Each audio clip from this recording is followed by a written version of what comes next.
Renungan Harian Katolik Kamis 11 Januari 2024. Aku mau, jadilah tahir. Maka tergerak hatinya oleh belas kasihan. Ia mengulurkan tangannya, menyentuh orang itu dan berkata kepadanya, "Aku mau, jadilah tahir."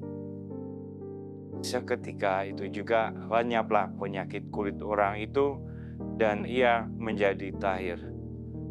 Markus bab 1 ayat 41 sampai 42.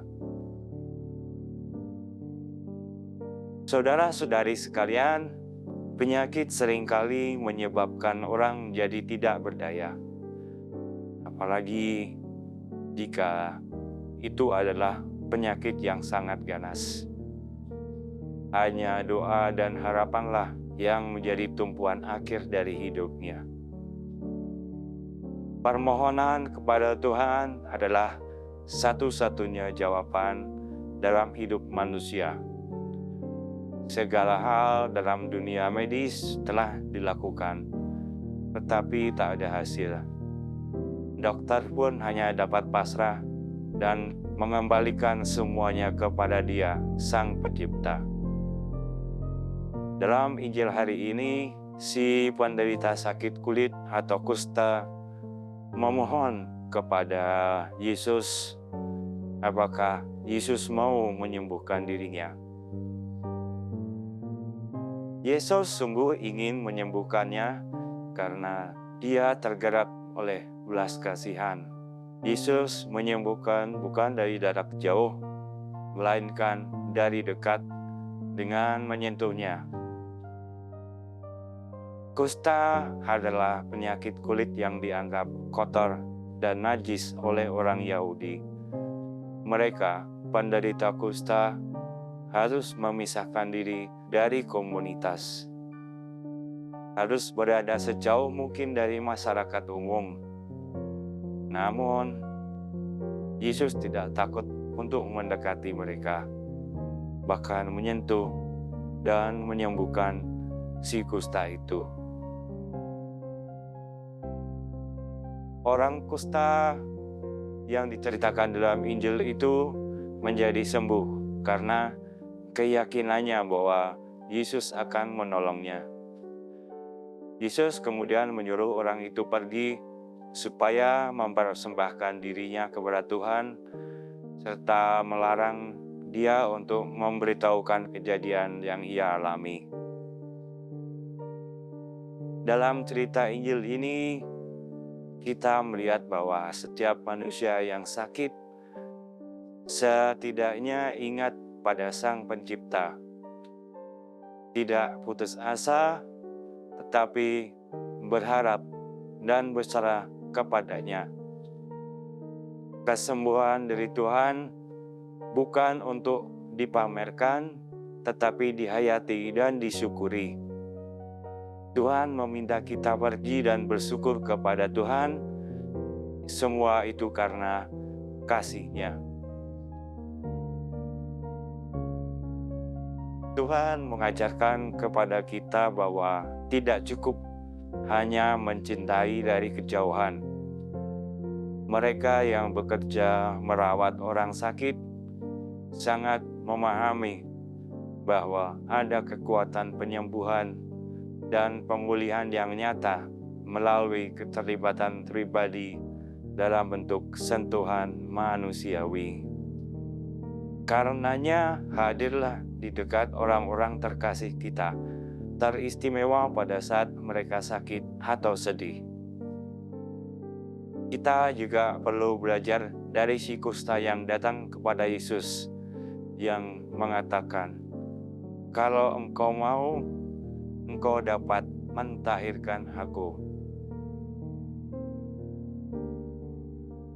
Orang kusta itu memohon kepada Yesus. Namun, ia tidak memaksa Yesus untuk menyembuhkannya. Orang kusta tersebut memasrahkan permohonannya kepada Yesus. Kalimat "kalau engkau mau" adalah sebuah sikap rendah hati yang justru menggerakkan rasa belas kasihan Yesus. Yesus kemudian menjawab, "Aku mau, jadilah engkau tahir."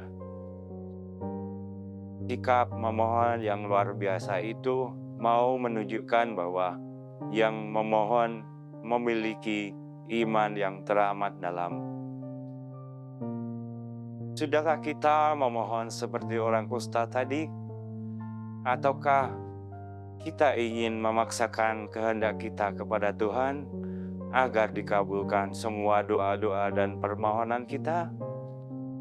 Semoga kita dapat memperbaiki cara kita berdoa dan memohon kepada Tuhan. Mereka yang mendengarkan suaranya dalam kerendahan hati dan menaruh kepercayaan kepadanya, hidup akan berlimpah rahmat Allah. Seperti pengalaman orang yang sakit kusta tadi, iman dan kepasrahannya kepada Yesus mendatangkan rahmat kesembuhan baginya.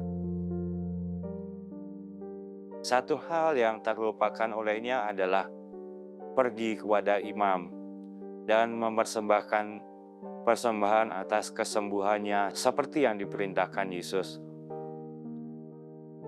Orang kusta tadi justru melakukan apa yang dilarang oleh Yesus, yaitu untuk tidak menceritakan peristiwa itu kepada orang lain.